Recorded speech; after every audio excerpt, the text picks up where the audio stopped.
Hey everybody, I'm Mudge Zatko. I am with what we call staff over at Twitter. It's the executive team in standard parlance. Welcome to the AI Village. Thank you very much for joining us, and in particular to the Algorithmic Bias Bounty Challenge.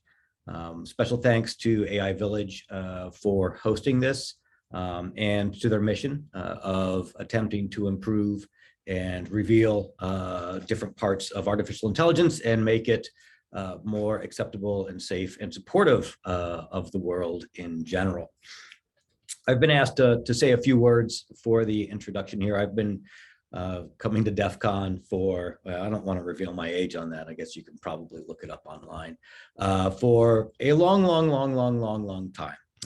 Thanks to Dark Tangent, Jeff Moss, thanks to all the goons, everybody running this. Some folks have asked, sort of like why I was so excited to get involved with AI Village, and in particular, the Algorithmic Bias Bug Bounty or the Bounty Challenge. And it really aligns with what I've been trying to support and accomplish throughout my entire career. When I was with The Loft, many years ago, the hacker collective, The Loft, the goal was to make a dent in the universe. And that was kind of broad, but what it really meant was have some impact that makes the world better for everybody else. The bigger impact you can make, the more success, the better the world is. And we're all moving into AI. We've all got, sometimes it's just statistics right now, but we're on the road. Machine learning and AI is rapidly progressing. And anytime that happens, much like computers and the internet and why I got involved, there are a lot of unknowns, a lot of assumptions. People see the benefit of it and don't think about the challenges. And that to me is what being a hacker is all about. I have always used this term hacker in a very positive light, meaning to find something and figure out if you can make it do something that it wasn't intended to do. Sometimes that's a random output, and other times it's an unwanted output.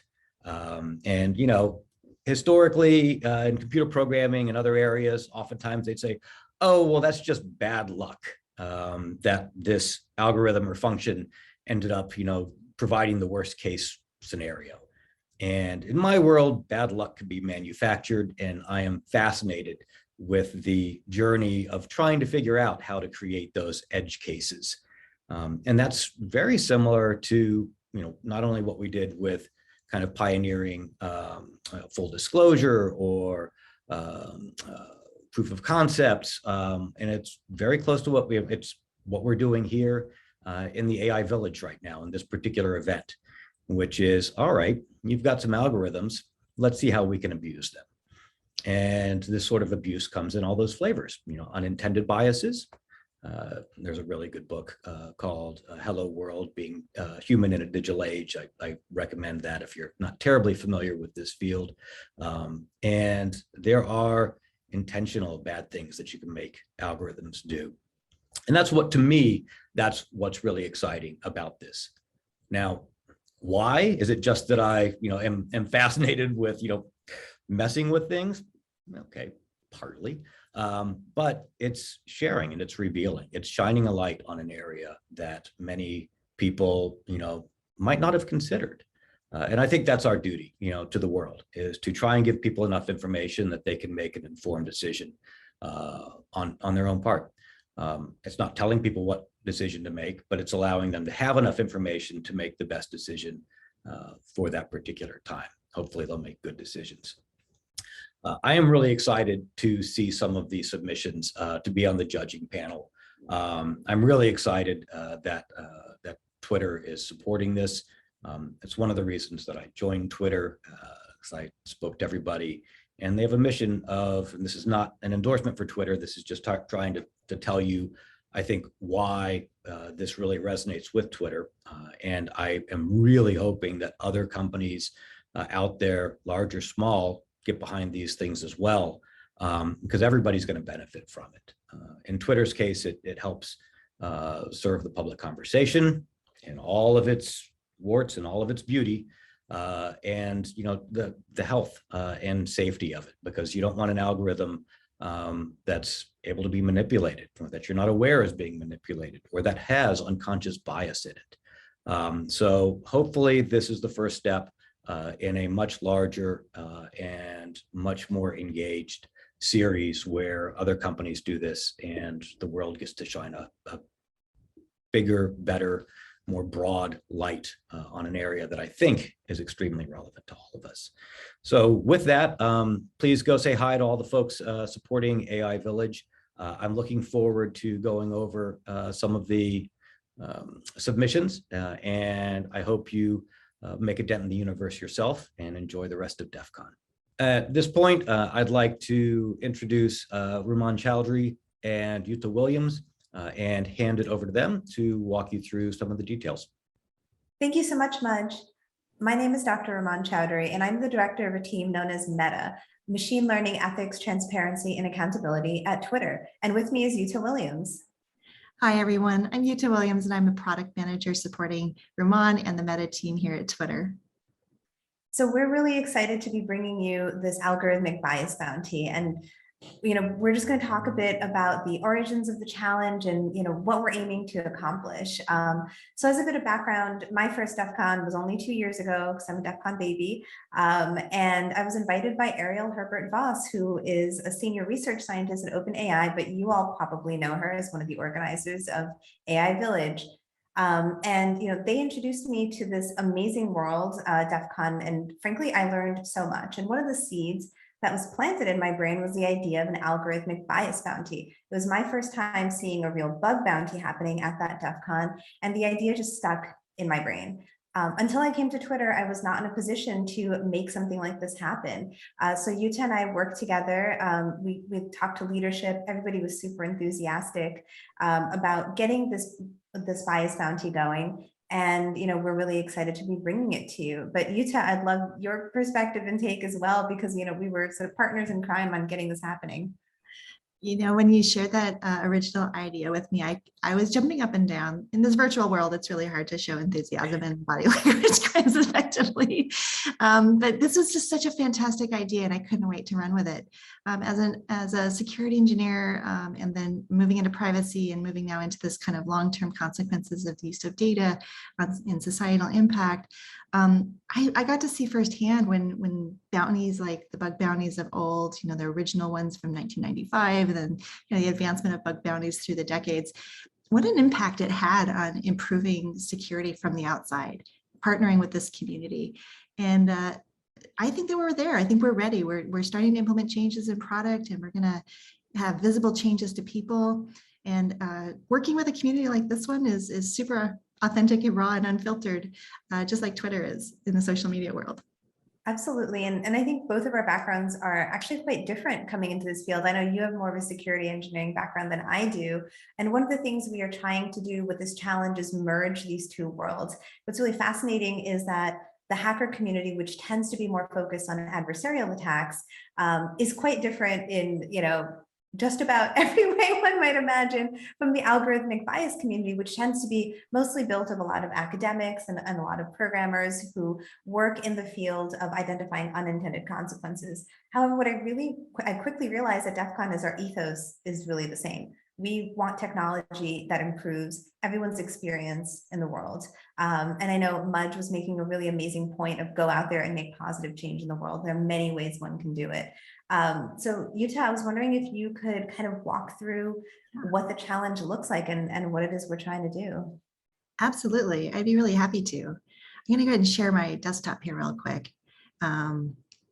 And just kind of give you guys, everybody on the screen, an opportunity to see what it looks like to submit a report to us to participate in this competition. So first of all, you have to log into HackerOne, and if you don't have an account already, it's a 5-second activity to start one. It's hackerone.com. And if you have an account, you'll land on your landing page, which for most of the people watching, probably you have a really big list of places that you've already submitted vulnerability reports to. For me, in this account, I don't. But what you'll do is you'll navigate over to Twitter Algorithmic Bias.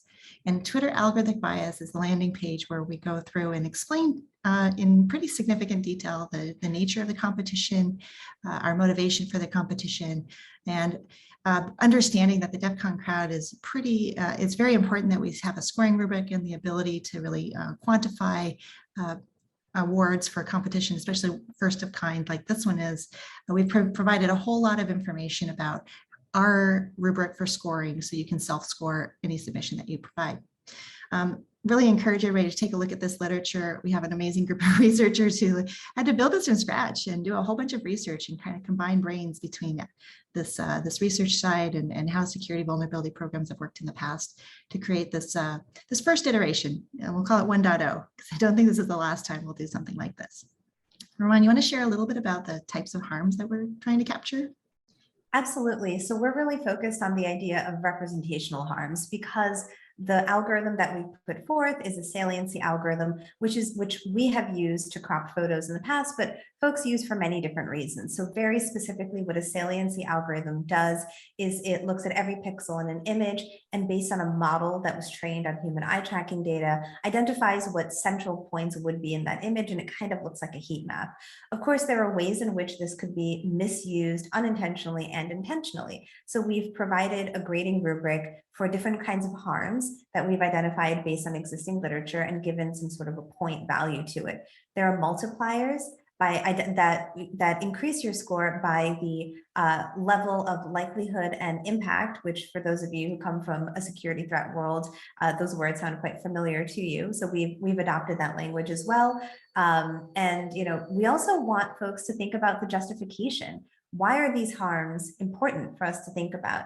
And in doing so, we really want people to focus on what is the societal impact if something goes wrong here. And as Yuta said, like, the other thing that we really want is feedback from the community. Did we do this right? Is there something we missed? We're also offering prizes for most original, the most innovative submission, as well as the most generalizable. And those two are really important to us. As you just mentioned, this is the first time something like this is happening, and we want to work with the community to get it right. And the second thing we want to do is be able to make this usable across many different models, so not just for this specific model. So we're really curious to see what the community comes back to us with. And also helping us in this endeavor are our panel of esteemed judges. So Mudge, who you met earlier, Ariel Herbert-Voss, who I mentioned earlier, she's a senior research scientist at OpenAI and one of the organizers of AI Village. Matt Mitchell, who's a Ford Fellow and one of the founders of Crypto Harlem, and Patrick Hull, who's a principal scientist at an algorithmic audit firm known as B&H. And with the expertise of this wide range of extremely skilled judges, we're hopeful that we'll have some really great findings to share with you at Sunday's workshop. I'm super excited because we already have some non-pressure performers. I'm definitely a P in Myers-Briggs, so I would probably be hitting the submit button here that I want to show and illustrate for you all at 11:58 when this competition closes on Friday.